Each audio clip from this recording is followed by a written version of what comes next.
the first thing is we shouldn't even, from the perspective of a rational person, in other words, a progressive on this stuff, we shouldn't even be talking about spending cuts at all now. We have 9% unemployment. These spending cuts are going to worsen unemployment. It's even going to hurt the long-run fiscal picture because we have a situation where more and more people are becoming permanent long-term unemployed. And if you have a situation in which you're going to permanently raise the unemployment rate, which is what this is going to do, that's actually going to reduce future revenue. So these spending cuts are even going to hurt the long-run fiscal position, let alone cause lots of misery. And then on top of that, we've got these budget cuts, which are entirely, basically the Republicans said, we'll blow up the world economy unless you give us exactly what we want. And the president said, okay.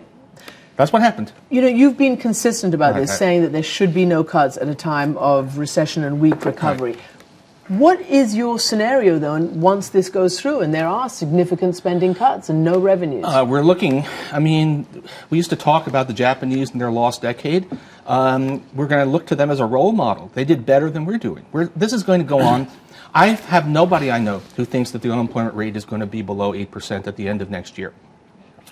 With these spending cuts, it might well be above 9% at the end of next year.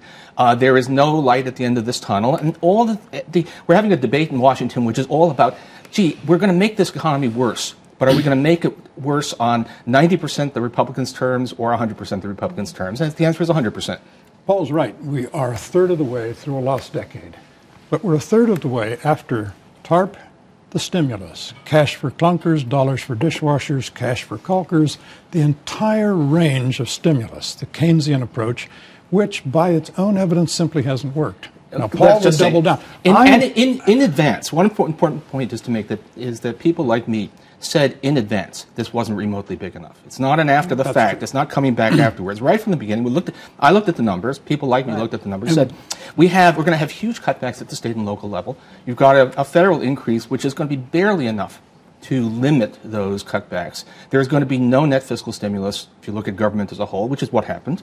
So here we are. It would be good to go to the electorate, and have a Krugman election this time, saying, resolved, the government is too frugal. Let's vote.